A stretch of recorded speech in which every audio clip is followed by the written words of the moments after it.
नमस्कार बंधुरा सुहाना ब्लग्से आबार नतून रेसिपि निये एसेछि फ्राइड राइस और लाल लाल मुरगिर झोल। फ्राइड राइस तो बाड़ीर चाले करेछि, आपनारा सब तो देहरादूनेर राइस दिये करेन। आजके आमी रेसिपिटा पुरो देखाच्छि बाड़ीर चाले कि करे फ्राइड राइस तैरी हय ओइटा करे देखाच्छि। चलुन भिडियोटा पुरो स्किप ना करे फुल देखुन। प्रथमे आमी बिन्स नियेछि, तारपरे आमी फुलकपि केटे नियेछि, तारपरे गाजर काजू किशमिश। এই যে আমার বাড়ির চাল আমি নিয়ে নিয়েছি। একটা হাঁড়িতে আমি গরম জল বসিয়ে দিয়েছি।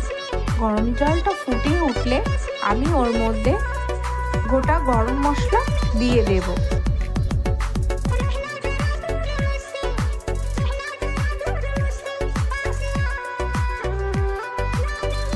এইবার ওর মধ্যে আমি তেজপাতা,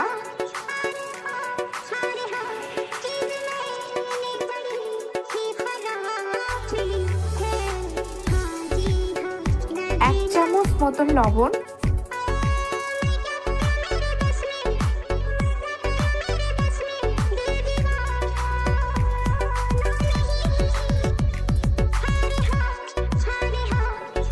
আর একটু ঘি।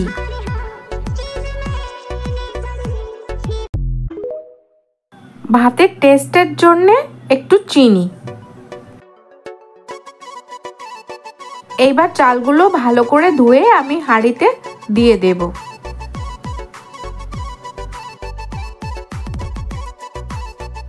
আমার এই গার্ডেনে অন্নপূর্ণা গাছ ছিল বলে তার থেকে কিছু পাতা ছিঁড়ে আমি এই ভাতের মধ্যে দিয়ে দিচ্ছি। এই ভাতটা খুব সুগন্ধ হবে এই অন্নপূর্ণা পাতা দিলে। আমার ভাতটা মনে হয় হয়ে এসেছে, এইবার আমি ভাতটা নামিয়ে দেব।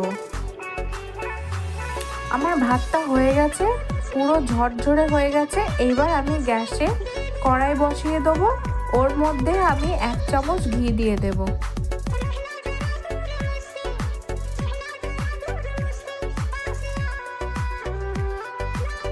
ঘিটা গরম হয়ে আসলে আমি ওর মধ্যে এক এক করে ফ্রাইড রাইসের সবজি দিয়ে দেব। প্রথমে ফুলকপি,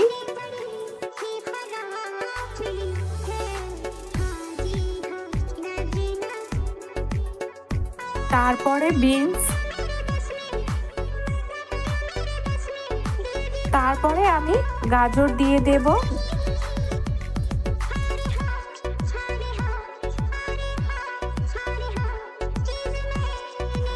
তারপরে ওর মধ্যে আমি কাঁচা লঙ্কা দিয়ে দেব, দিয়ে নাড়াচাড়া করে নেব। তারপরে আমি 1 চামচ মতো নুন দিয়ে দেব, নিয়ে আমি ভালো করে নাড়াচাড়া করে নেব। তারপরে ওর মধ্যে আমি কাজুগুলো দিয়ে দেব।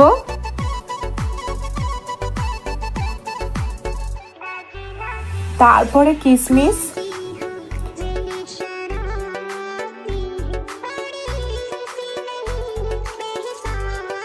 কিশমিশ দিয়ে আমি নাড়াচাড়া করে নেব।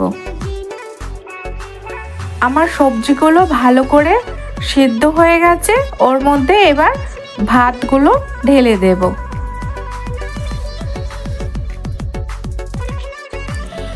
ভাত দিয়ে এবার আমি সবজির সাথে ভাতগুলো মিক্স করে নেব।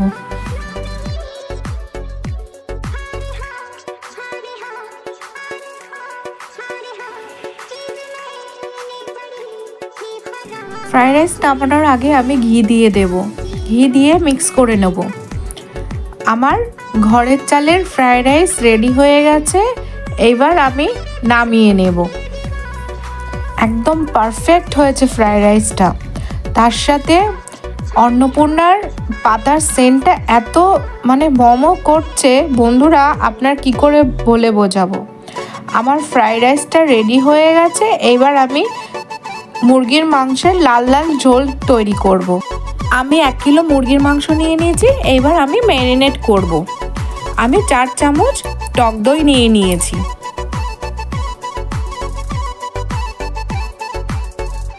টেস্ট অনুযায়ী আমি নুন নিয়ে নেব, তারপরে আমি হলুদ নিয়ে নেব।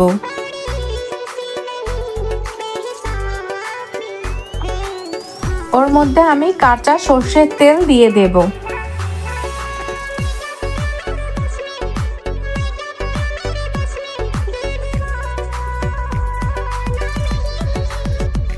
তারপরে লঙ্কার গুঁড়ো দিয়ে আমি ভালো করে মাখিয়ে নেব। এইভাবে ম্যারিনেট করে আমি 20 মিনিট ঢেকে রেখে দেব। আমার মশলা মাখানো হয়ে গেছে, এবার আমি ঢেকে রেখে দিয়েছি। গ্যাসে আমি কড়াই বসিয়ে দিয়েছি। কড়াই বসানোর পরে আমি ওর মধ্যে সর্ষের তেল দিয়ে দিয়েছি। সর্ষের তেল গরম হয়ে আসলে ওর মধ্যে আমি গোটা গরম মশলা, তেজপাতা আর শুকনো লঙ্কা ফোড়ন দিয়ে দেব। বন্ধুরা, আমি প্রথমে পেঁয়াজ দেব না, ম্যারিনেট করা মাংস আমি তেলের মধ্যে দিয়ে দেব। দিয়ে আমি ভালো করে নাড়াচাড়া করে নেব।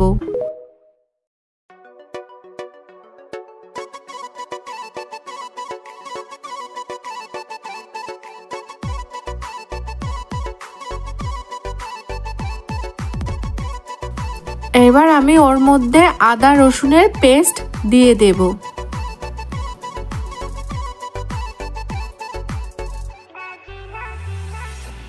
আদা রসুনের পেস্ট দিয়ে এবার আমি ভালো করে নাড়াচাড়া করে নেব। এবার আমি ওর মধ্যে দিয়ে দেব পেঁয়াজ কুচি, কাঁচা লঙ্কা, টমেটো দিয়ে ভালো করে নাড়াচাড়া করে নেব।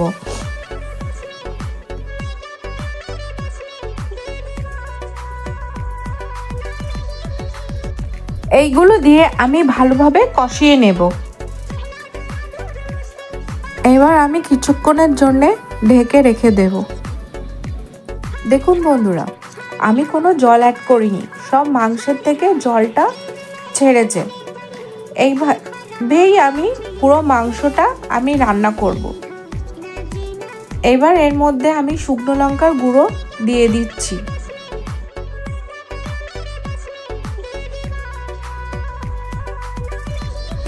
এবার আমি আবার ঢেকে দেব।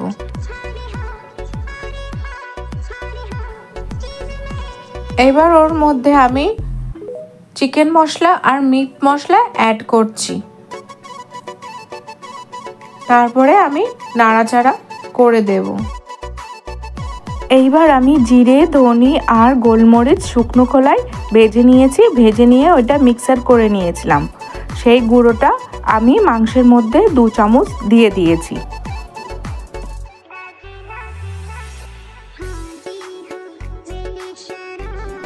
আর একটু আমি মিট মশলা দিয়ে দিয়েছি। বন্ধুরা, ম্যারিনেট করার সময় আমি লবণ দিয়েছিলাম, তাও আমার একটু মনে হচ্ছে লবণটা কম বলে আমি একটু ওর মধ্যে দিয়ে দিলাম।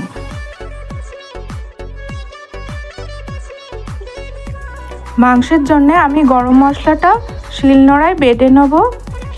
আমি গরম মশলা নিয়েছি, দারচিনি, লবঙ্গ, এলাচ নিয়ে এইগুলো আমি বেটে নেব। বেটে মাংসের মধ্যে দিয়ে দেব। এই দেখুন বন্ধুরা, আমার বাটা হয়ে গেছে। এবার আমি গরম মশলা মাংসের মধ্যে দিয়ে দেব।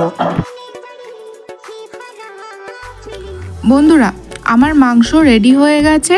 এবার আমি একটা পাত্রে নামিয়ে নেব। আমার মুরগির মাংস আর ফ্রাইড রাইস কমপ্লিট। এইবার আমি পরিবেশন করব। আপনাদের যদি এই রেসিপিটা ভালো লেগেছে তাহলে অবশ্যই সাবস্ক্রাইব করবেন আর বেশি করে লাইক, কমেন্ট, শেয়ার অবশ্যই করবেন। ফ্রাইড রাইসের সাথে লাল লাল মুরগির মাংসর ঝোল তো ছিলই, তার সাথে আমি ফুলকপি আর বেগুন ভেজে নিয়েছিলাম আর পাশে স্যালাড রেখে দিয়েছি। এইবার আমার বাবা খেয়ে বলবে কেমন হয়েছে। খাচ্ছি, দেখি কেমন টেস্ট বানিয়েছে।